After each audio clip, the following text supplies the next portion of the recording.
back your homes, or restore your dead to life. But perhaps I can give you justice in the name of our king.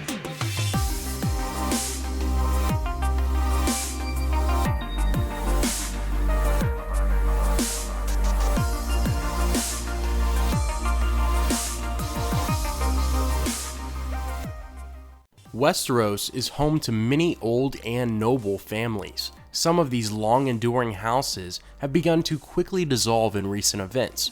Basically, ever since the War of the Five Kings took off, we've seen massive casualties from all of the major houses in the realm. Down in Dorne, House Martell is virtually extinct. They've nearly lost their whole bloodline, aside for a few of Oberyn's bastard daughters. Also in Dorne is another major house, one that has mostly stayed out of the view of the show besides for a flashback at the Tower of Joy. I'm talking about House Dayne, the ancient noble family that has a history dating back thousands of years. House Dayne holds their banners in Starfall, the family's castle located on an island in the western Red Mountains of Dorne. Just like all of the great houses in Westeros, House Dayne has a legendary history. It is said that the first Dayne followed a shooting star to where it crash-landed in southern Westeros. The man found a magical stone, and the location where it fell would go on to become the ancestral seat of the Dornish family. Now, the magical stone is reported to be what makes up the family's legendary sword. Some noble families have ancient Valyrian steel swords that get passed down the bloodline. House Dayne does not have a Valyrian steel sword, but they do have one that is just as effective in combat. The sword is called Dawn, and the blade is supposedly made out of the fallen meteor that the family named their castle after. Dawn is as sharp and as strong as a Valyrian steel blade, but it is milky white in color. Unlike the traditional passing of family weapons around the Seven Kingdoms, House Dayne does not pass the sword through their ranks. The knight who wields Dawn is known as the Sword of the Morning, and this person must be worthy of the title. The last Sword of the Morning was Sir Arthur Dayne, one of the Kingsguard charged with guarding the Tower of Joy when Lyanna Stark was giving birth to Jon Snow. Sir Arthur Dayne was killed during a fight with Eddard Stark and Howland Reed. After Arthur's death, Eddard Stark returned the legendary sword to Starfall, at which point Arthur's sister, Ashara Dayne, jumped to her death from the top of a tower after learning of her brother's death. Ashara's body was never recovered, and I mention this because it is the source of many fan theories regarding her relationship with Eddard Stark and others. Getting back to the sword Dawn, it is traditional for the sword to rest on a mantle in the castle until a knight from the family has proven worthy of wielding it.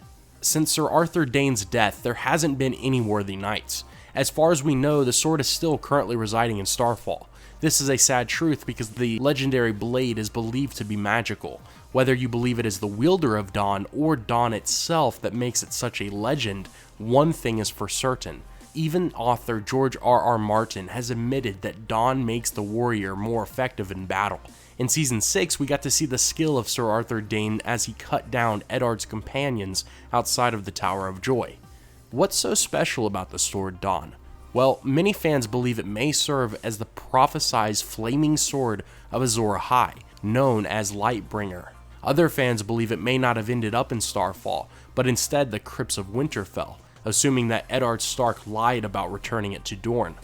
One theory talks about Jon Snow ending up with the blade, even though he isn't quite eligible to wield it on account of his Stark and Targaryen heritage. Only a knight of House Dayne shall carry Dawn, unless the house falls. Right now, the house is ruled by Edric Dayne, the son of Arthur and Ashara's eldest brother. Edric is about 13 years old in the present setting, and not much more is known of the succession line.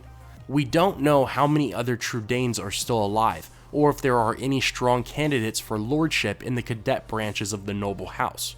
If House Dayne gets caught up in the alliance that has been formed by the Sand Snakes and Daenerys, it could be picked apart in the up-and-coming battles for the throne. If that happens, the bloodline could be lost forever, resulting in a change in ownership of the sword. Many fans want to draw the connection that Dawn will one day be used by Jon Snow. While this may not seem very realistic, stranger things have happened, like the changing of family swords from one house to another. What I'm talking about is Longclaw, Jon Snow's Valyrian steel sword. For hundreds of years, Longclaw was passed down through House Mormont, eventually being given back to Jeor Mormont after his son Jorah was denounced of his family name. The sword is now Jon's primary weapon, and now that he is king in the north, the leader of House Stark, and ice has been destroyed, Longclaw serves as the Stark family sword. Sounds crazy, right? Well, if things like that can happen, I won't discount the possibility of Dawn ending up in someone else's hands before the series is all said and done, especially since it is the one blade in the whole world that is comparable to Valyrian steel, while being vastly different in its makeup. I'm very excited to see what comes of House Dayne, and Starfall as a whole. George R.R. Martin has made an effort of increasing the mystery of the legendary sword, and when the author continually shrouds the details of certain bits of lore, it leads to fans believing the details hold further significant presence than just what we gather at face value. Let me know your thoughts. As always, have a great day, take care, and I will see you tomorrow.